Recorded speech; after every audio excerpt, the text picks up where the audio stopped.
mathematical process, an imaginary machine, and applying it to the problem. The logical computing machine that he envisioned as a thought experiment, not as a real machine to be built, was quite simple at first glance, but it could handle, in theory, any mathematical computation. It consisted of an unlimited length of paper tape containing symbols within squares. In the simplest binary example, these symbols could be merely a 1 and a blank. The machine would be able to read the symbols on the tape and perform certain actions based on a table of instructions it had been given.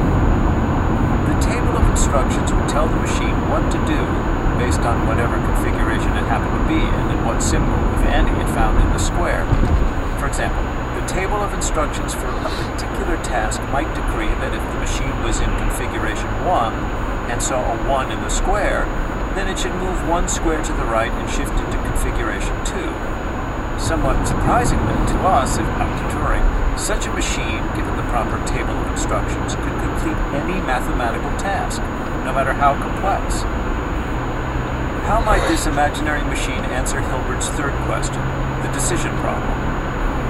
Turing approached the problem by refining the concept of computable numbers. Any real number that was defined by a mathematical rule could be calculated by the logical computing machine. Even an irrational number such as pi could be calculated indefinitely using a finite table of instructions. So could the logarithm of 7, or the square root of 2, or the sequence of Bernoulli numbers that Ada Lovelace had helped produce an algorithm for, or any other number or series, no matter how challenging to compute, as long as its calculation was defined by a finite set of rules. All of these were, in Turing's parlance, computable numbers.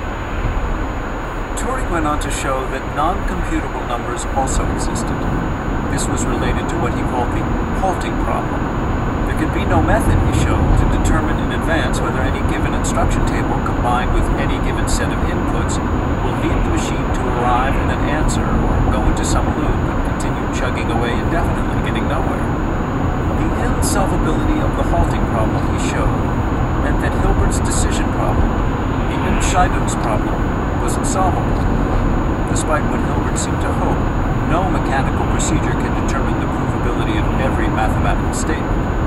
Gödel's incompleteness theory, the indeterminacy of quantum mechanics, and Turing's answer to Hilbert's third challenge all dealt blows to a mechanical, deterministic, predictable universe. Turing's paper was published in 1937 with the not-so-snappy title, On Computable Numbers with an Application to the Entscheidungsproblem. His answer to Hilbert's third question